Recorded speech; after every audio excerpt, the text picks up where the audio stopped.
인해서 우리가 이제 3년 동안 이제 장기 불황이 이제 이어진 거죠. 그죠? 근데 재미난 사실은 여러분들 재미난 사실은 어 미국도 저렇게 올라가기 전에 어땠습니까? 미국도 저렇게 올라가기 전에 그죠? 재정절벽이다 뭐 죽는다 이러면서 굉장한 냉각 과정을 거쳤고요. 중국도 지금 현재 폭등하고 있지만 중국도 7년이라는 냉각 과정을 거쳤고 인도도 보시면은 2012년도에 인도 경제가 무너지고 파산하고 국가 부도 난다고 세계 그 경제신문을 떠들썩하게 만든 그랬던 적이 있었습니다. 2012년도에 여러분들 기억하실지 모르겠지만 그리고 그 냉각나서 죽는다고 한 이후에 사실은 그때가 아무도 죽지 않고 폭발적으로 살아날 수 있는 기회라는 것을 봐야죠. 그러니까 대한이 끝나고 오늘 대한이죠. 대한이 가장 춥다고 하지만 이 가장 추운 날을 지나고 나면 서서히 입춘이 되고 그죠? 그러면서 점점 여름으로 이렇게 정점을 지나서 다시 이렇게 회복되는 그런 이제 사이클이 되는 것이죠. 미국도 유럽도 인도도 중국도 폭등하기 전에 이런 굉장히 응집되는 냉각되는 과정을 겪고 나서 모두 신고가로 날아가는 것을 우리가 기억해야 된다는 겁니다. 자, 여기까지 이해되셨으면 3차 찍어보세요.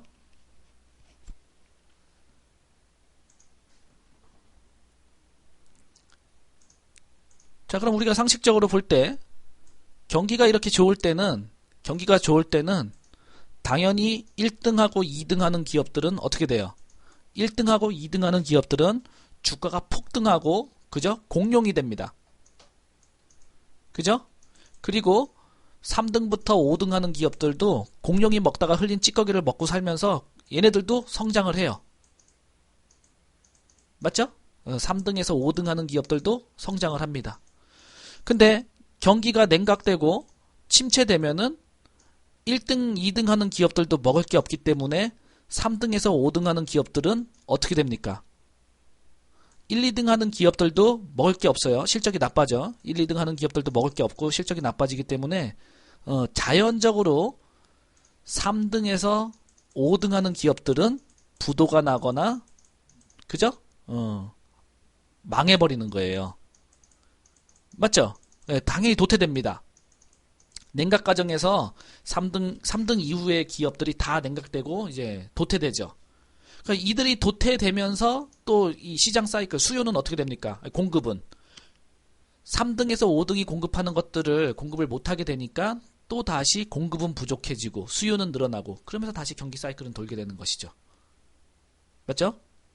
그러니까 4등, 5등 하던 기업들이 도태되면서 경기 침체의 끝을 찍고 그 돈맥경화에 걸린 기업들은 다 망하게 됩니다. 지금 기업들이 경기 민감주들이 그 실적이 굉장히 안 좋고 적자가 이어지고 또 두산그룹이라든지 동부그룹들 이런 그룹들이 이제 그 굉장히 이제 재무 상태가 안 좋고 또 최근에 그 동부그룹이 또 망했다고 또 이렇게 뉴스가 나왔죠. 이런 것들이 이제 그 4등에서 5등 하는 기업들이 도태되는 그런 과정을 우리가 이제 보고 있는 거라고 보면 되죠. 자, 이렇게 경기가 이렇게 계속 침체되고 이것이 장기화되면은 결국 기업도 다시 회복할 수 없는 그런 과정에 빠지게 됩니다. 그래서 국가는 어떻게 해야 되겠습니까? 그러면 국가는 이렇게 이제 그 냉각 과정을 이제 해동을 시켜야 되는데 어떤 방식으로 해동을 시킬 수 있을까요? 이 냉각된 거를 어떤 방식으로 해동을 시킬 수 있을까?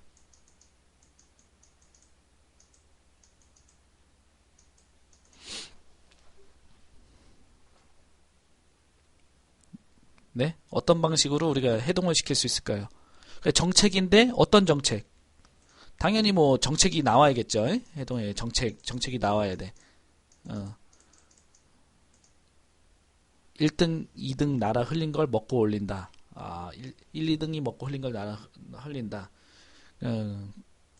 글쎄요. 그죠. 뭐 부양 정책, 그죠? 어쨌든 그 해동을 시키려면은 굉장히 강력한 정책이 있어야 됩니다. 그죠? 굉장히 강력한 정책이 있어야 돼. 심장을 막 세게 두들겨 때려서 죽은 심장을 뛰게 만들어야 됩니다. 자, 그 전에 일단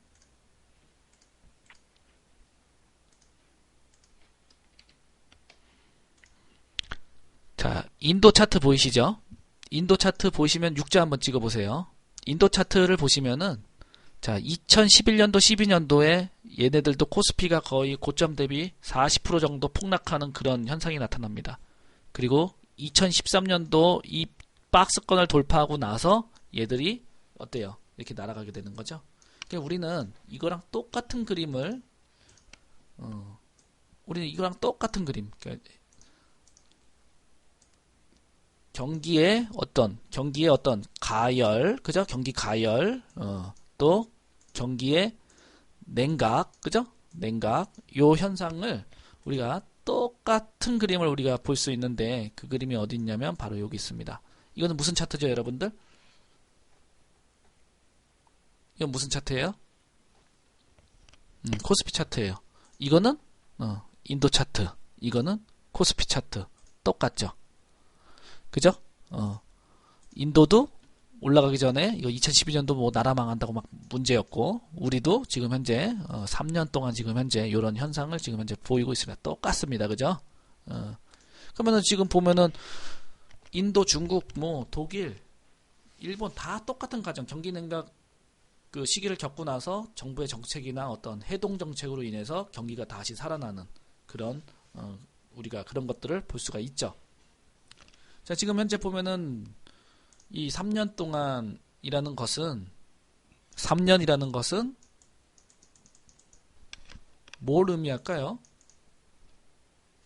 3년이라는 것은 지금 현재 시점에서 3년이라는 것은 박근혜 정권 3년을 얘기하죠. 맞죠?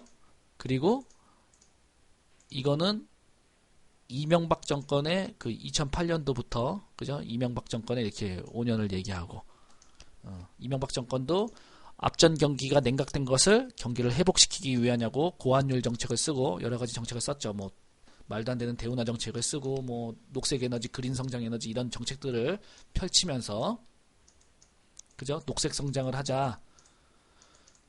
그리고 고환율 정책을 펼치면서 경기를 활성화시키는데 어쨌든 성공을 합니다. 자, 그리고서 이제 2012년도에 정권이 바뀌면서 박근혜 정권은 지금 3년째 지금 경기가 냉각되어 있는데 아직까지 이렇다 할 정책을 못 내놓고 있죠. 근데 박근혜 정권도 내년이 되면은 바로 4년 차에 접어들기 때문에 네임덕에 접어들게 됩니다. 그죠? 네임덕에 접어들면은 내년에는 어떠한 정책이나 어떠한 정치적인 뭐로 해도 이게 약발이 먹히지가 않는 거예요. 늦어버리는 거예요. 그래서 올 한 해 이 3년 동안 얘들이 그 머리를 짜내면서 준비해왔던 것을 올 한 해 다 쏟아부어야 됩니다. 뭔 소리 이해되면 오차 찍어보세요. 지금 그 박근혜 정권, 대한민국 그 에너지 응집 이 동일한 타이밍이 내년에는 네임덕이라는 그런 타이밍과 맞물리기 때문에 또 경기가 최고로 지금 현재 위축되어 있는 상황입니다. 이때 지금 현재 그 정부에서 돈을 풀지 않고 강력한 정책을 내놓지 않으면은 대한민국은 장기 불황보다 더 심각한 상황에 놓이게 되어 있습니다. 그래서 정부가 올 초에 1월 10 며칠 날 지금 박근혜 대통령이 기자회견을 하면서 신년 연설을 하면서 뭐라고 얘기했나요? 여러분들 뭐라고 얘기했어요? 자, 정부는 신성장 산업에 100조 원을 쏟아붓겠다 그랬습니다. 이거는 그리고 정책 금융이에요. 금융 쪽으로 이제 총 180조 원을 지원한다 그랬습니다. 맞죠? 그리고 가장 중요한 건 뭐라고 했어요? 핀테크 육성 위에 모든 규제를 폐지하겠다라고 했습니다. 자, 이해되셨으면 1차 찍어보세요. 그러니까 이게 끝이에요. 그러니까 정부가 이제 죽어가니까 180조 원을 지금 쏟아붓겠다 그러고 거기에 핵심에 금융이 있고 핀테크가 있는 거죠. 그러면은 오늘 제가 그 지난 시간에는 그 사물 인터넷에 대해서 강의를 했다면 오늘은 무슨 강의를 할지 여러분들이 아마 감이 잡힐 겁니다. 그죠? 정부가 올해 새해 벽두부터 신성장 사업에 100조 원을 투자하고 또 정책 금융에 총 180조 원을 쏟아서 한번 올인해 보겠다고 발표를 했습니다.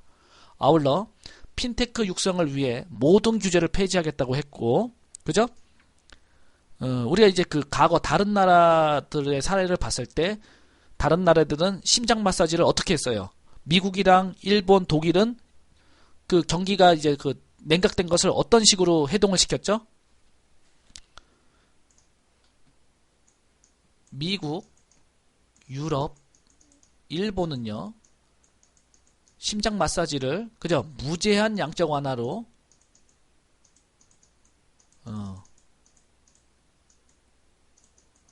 무제한 양적 완화로 경기를 회복시키고 이렇게 다시 이제 그 경기에 그 피가 돌게끔 이런 역할을 했습니다. 얘들은 이제 더 이상 성장할 수가 없는 그죠? 얘들은 이제 미국이라든지 유럽이든 일본은 이제 거대 선진국이기 때문에 공룡이기 때문에 얘들은요 더 이상 클 수가 없습니다.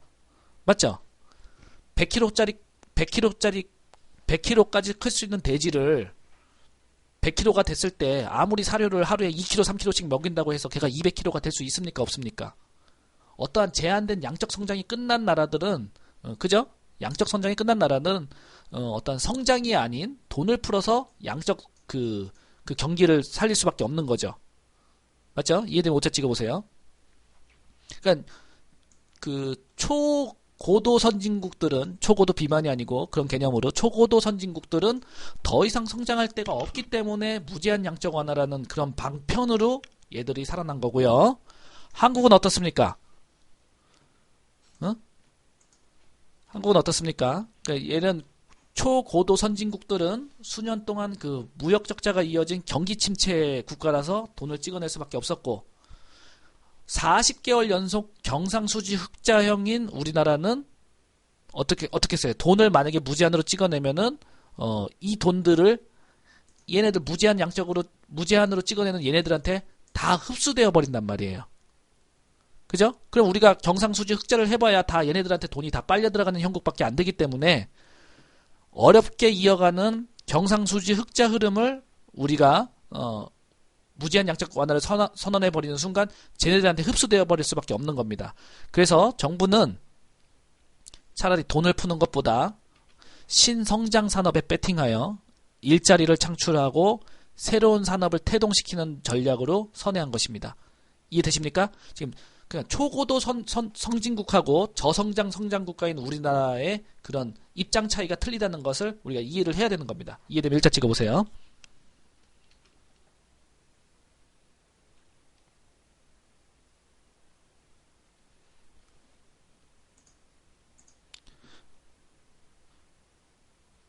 자, 그러면 조금 전에 얘기했듯이 초고도 선진국이 있고 얘들이 이제 그 미국, 독일, 일본이라고 보면 되겠죠. 두 번째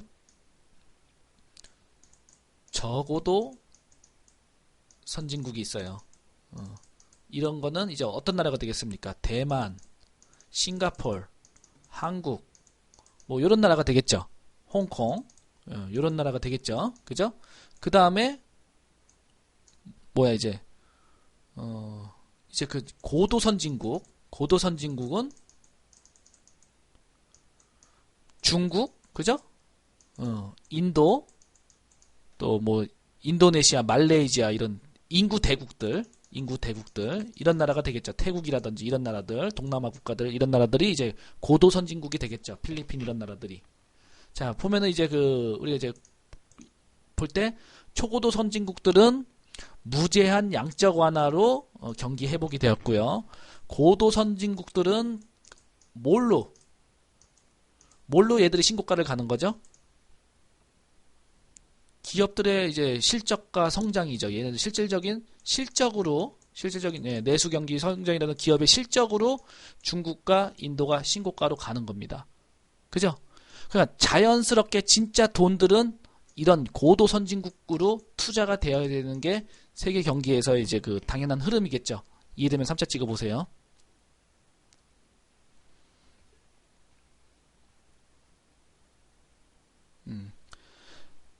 근데 이제 우리는 아직까지 저고도 선진국인 한국에 있는 상태에서 지금 한국이 이제 그 180조 원이라는 돈을 이제 풀 겁니다. 180조 원을 이 돈을 푼다는 것은 이 돈을 마중물로 그 증시를 부양하는데 어쨌든 그 역할로는 이제 그 제공되어야 되는데 제가 보는 관점에서는 그 세계 경기 회복 조금 전에 설명해줬던 이런 세계 경기 회복과 또 보시면 이것은 무슨 차트죠, 여러분들? 이건 뭔 차트죠?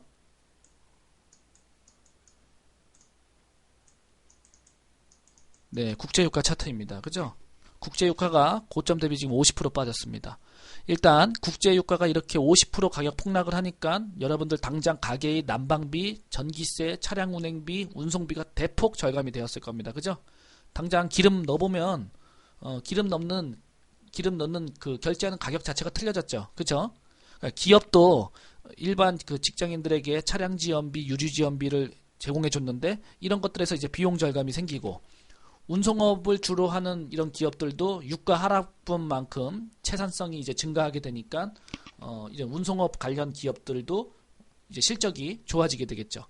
어쨌든 국제 유가가 고점 대비 50% 폭락함으로써 그 숨도 못 쉬던 얼어붙어 있던 이런 그 경기 민감주들이 이제는 그 어떤 다시 살아날 수 있는 단비를 만난 것처럼 기회를 이제 만나게 된 것입니다. 그죠?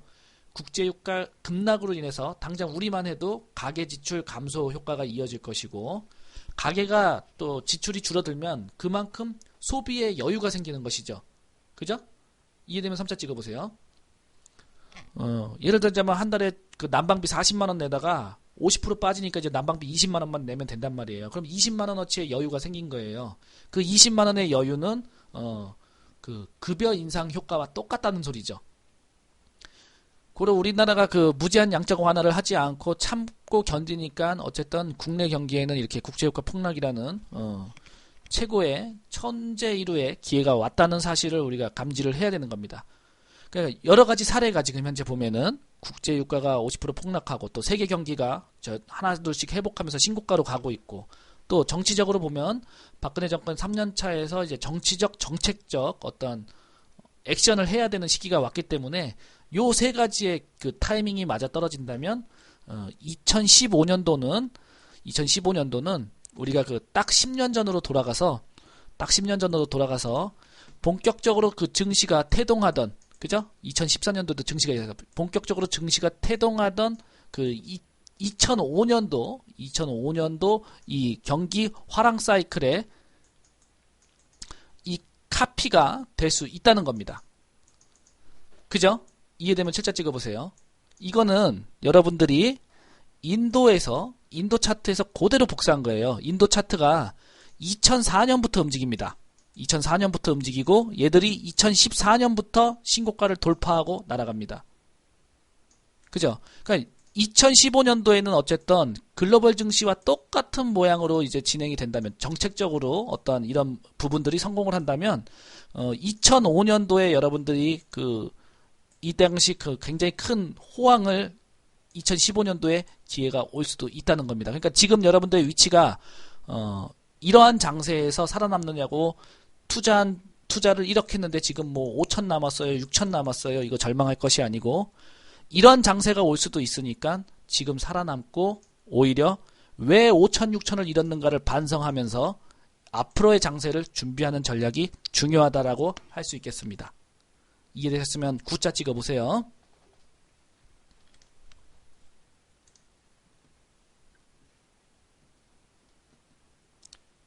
제가 워낙에 강의를 잘하니까 그 내용들이 쭈르륵 정리가 되시죠? 제가 따로 이렇게 별도로 서머리 안 해줘도 내용들이 정리가 되시죠, 여러분들? 그죠? 왜 그런 모멘텀들이 만들어지고 있는가 여러분들이 이제 머릿속으로 하나씩 강의를 들어가면서 생각하면 됩니다. 자, 그 다음은 이제 중요한 코스닥이에요. 코스닥은 우리가 지금 현재 집중해서 투자를 하고 있는데 가장 선봉장, 그 한국 경제를 살리는 데 있어서 가장 선봉장이 이제 그 코스닥이 될 거라고 저는 생각하고 있습니다. 뭐 다른 건 볼 거 없고 일단 10년 평균 차트를 보면은 얘가 이제 그 올해 2015년 되면서 10년 평균 차트를 올라섰다는 거죠. 즉 우리가 이제 그 대세라는 말을 쓰는데 따라칩니다. 대세라는 말을 쓰는데 대세의 10년 주기 사이클론이 있어요. 이걸 이제 뭐 주글라 파동이라 그러는데 이 10년 동안은 대세가 어떤 거였어요? 코스닥의 대세가 하락세였죠. 맞죠? 근데 2015년이 되면서 대세의 하락선을 뚫어버렸다는 거예요. 이해되시면 3차 찍어보세요. 지금 현재 굉장히 중요한 포인트에 지금 현재 우리가 놓여 있습니다.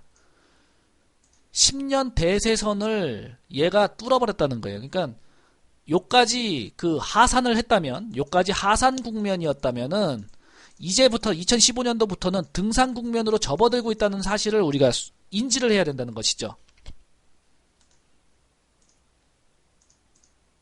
자, 코스닥 차트를 보시면 10년 동안 얘는 거의 바닥을 겼어요. 그죠? 10년 가까이 이제 뭐 거의 뭐 바닥을 겼다라고 봐야 됩니다. 근데 이제 그 아까도 얘기했듯이 이제 10년 평균선을 돌파했고 우리가 자, 공교롭게도 98년도에 우리나라에 무슨 일이 벌어졌어요? 98년도에 우리나라에 무슨 일이 벌어졌습니까?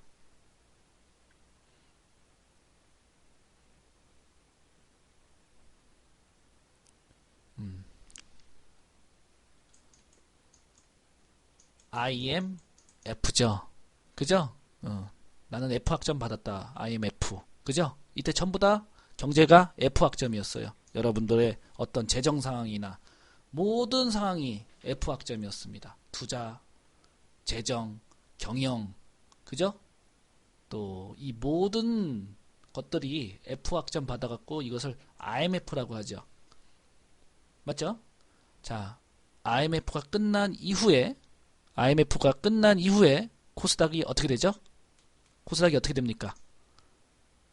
뭐 새천년 기대감이 어쩌고 저쩌고 뭐 새로운 인터넷이 나오고 새로운 뭐 금융이 어쩌고 뭐 새로운 뭐 인터넷이 나오면서 코스닥은 400포인트에서 2800포인트 그죠? 400포인트에서 2800포인트 폭등하는 기염을 선보입니다. 아직 코스피도 2200포인트를 돌파한 적이 없는데 코스닥이 2800포인트까지 폭등하는 기염을 선보였습니다.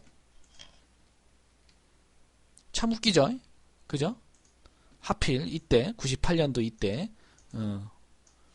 근데 이때도 국제유가가 폭락을 했고 그죠? 국제유가가 폭락을 했어요. 이때도 이제 국제유가가 폭락을 했고 지금 너무나 이제 상황적으로 분위기가 똑같다는 거죠.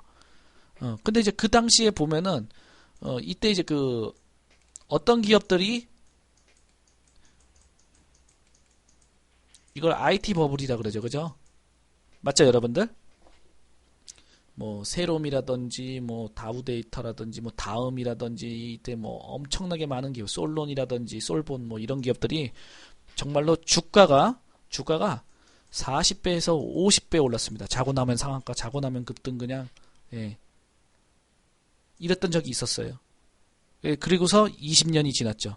그리고 20년이 지났는데 지금 요때 이제 보면 이제 한메일이라는 주가가 있어요. 기억나세요? 한메일이라는 주가가 1만원부터 얼마까지 올랐냐면 40만원까지 오릅니다. 지금 한메일은 뭘로 바뀌었죠, 여러분들? 한메일은 뭘로 얼굴을 바꿨나요? 다음으로 바꿨다가 또 뭐랑 합쳐졌어요? 카카오톡이랑 합쳐지면서 다음 카카오가 되었죠. 그죠? 자, 보시면 자, 이때 이제 한메일이 10,000원에서 400,000원까지 올라가고요. 그죠? 40만원까지 올라가고 그 다음에 다시 이제 폭락합니다. 그리고 이제 10년 동안의 이런저런 뭐 세월을 보내다가 이제 요렇게 카카오랑 합쳐지면서 어떻게 되게요? 새로운 성장 동력을 확보하고 그죠? 새로운 산업 형태로 다시 이제 태동을 했단 말이에요. 근데 정부는 핀테크에 대한 규제를 모두 푼다고 선언을 했고 완전히 1999년도랑 완전히 데칼코마니가 되는 거죠. 어떤 식으로? 요런 식으로 이제 데칼코마니가 이제 전개가 되는 겁니다. 그죠? 자, 그래서 이제 우리가 다음 카카오를 이제 한번 보자면 이제 뱅크 월렛이라 그래갖고 이제 모든 금융이 무슨 대출이라든지 뭐 무슨 근접 결제라든지 우리가 예전에 상상했던 무슨 카트에 무슨 물건을 싣고서 지나가기만 해도 결제가 되는 그런 시스템들 이 모든 것들이 이제는 이 핀테크라는 이름으로 이렇게 모든 게 이제 그 간편 결제가 되는 그런 시대가 되었다는 겁니다. 그죠? 그러니까 한메일이 이제 그 다음이라는 이름으로 국내 소셜 SNS를 평정한 카카오톡과 합병을 하면서 다음 카카오로 이름을 바꾸고 그러면서 카카오페이 뱅크 월렛 사업을 가장 빠르게 진출하고 있습니다. 이제 그 사업을 진출했는데 아직까지는 우리에게 좀 생소한 그런 형태지만 그래도 서비스 1개월 만에 벌써 120만 명 가입자가 확보된 상태이고 뱅크 월렛 같은 경우에는 3주 만에 지금 50만 명 가입자가 지금 확보된 상태입니다. 그죠? 다음 카카오를 이제 어쨌든 이 영업을 보자면은 작년에는 그 말이 많았죠. 뭐 정부 규제라든지 무슨 뭐 정보 노출이라든지 이래서 막 말이 많아갖고 문제가 있었는데 올해 이제 4, 4분기에 매출이 이제 86% 올랐고요. 영업이익이 지금 현재 거의 10,000% 이상 폭등을 했습니다. 아시겠습니까? 이해됐습니까? 영업이익 이게 지금 4분기가 아직 발표를 하지 않았는데 영업이익이 지금 현재 10,000% 이상 적자였기 때문에 또 매출액이 이렇게 폭발적으로 증가했어요. 그러니까 네이버에 밀려서 죽어가던 다음이 카카오를 만나면서 다시 갱생하면서 다시 새롭게 성장하는 그런 기회를 잡은 것이죠. 맞죠? 맨날 10년 동안 두들겨 맞다가 카카오톡과 손을 잡으면서 이제 다시 네이버랑 맞짱 뜰 수 있는 그런 역전의 명수가 된 것이죠. 이제 그러면서 보시면은 그 뭐 카카오 스토리라든지 무슨 카카오랑 연결되는 것들로 이렇게 되면서 2015년도 예상 실적이 전년도에 비해서 매출이 또 64%, 또 영업이익이 304% 증가할 것으로 이제 추정되고 있다 그래요. 그죠? 근데 이제 보면은 이것은 이제 추정치고 보면 이제 음원이라든지 스트리밍이라든지 다음과 연계된 뭐 카카오 택시라든지 지금 신규 사업들이 굉장히 많이 늘어나고 있습니다. 그죠?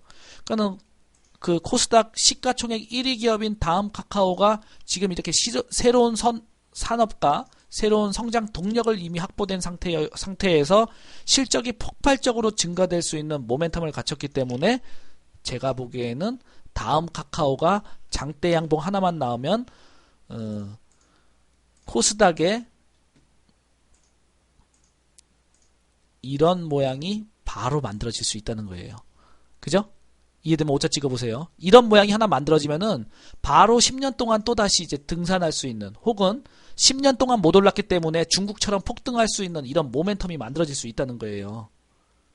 그죠? 그러니까 2015년도가 여러분들이 예를 들어서 최근 10년 동안 증시에 시달림으로 인해서 투자 수익률이 어쨌든 간에 한 방에 그죠? 카운터 펀치를 날릴 수 있는 기회가 왔다는 것을 여러분들이 분명히 숙지해야 될 흐름입니다.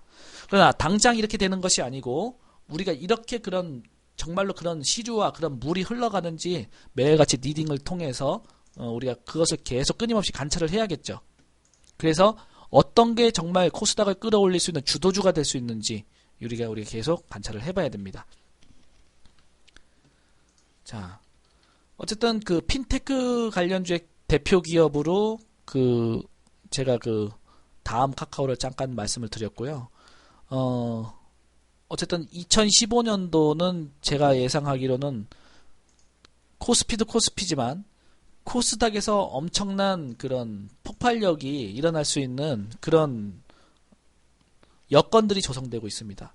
일단 정부가 180조 원을 쏟아부은 그런 산업들이 핀테크, 사물인터넷, 또 뷰티 산업, 또 의료기기 바이오주, 또 소프트웨어 이런 미래성장 산업이기 때문에 180조 원의 수혜가 이런 기업에 먼저 들어올 가능성이 높습니다.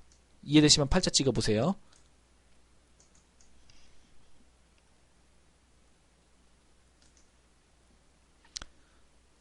즉 IT 부품주, 그죠? 차세대 반도체 부품주, 그리고 또 핀테크라는 신금융, 또 가상현실, 이런 쪽으로 이제 미래 성장 동력이 집중되고 있는데, 신년도에 이런 강한 테마들이 만들어지는 것은 아주 적절한 현상이라고 보고 있습니다.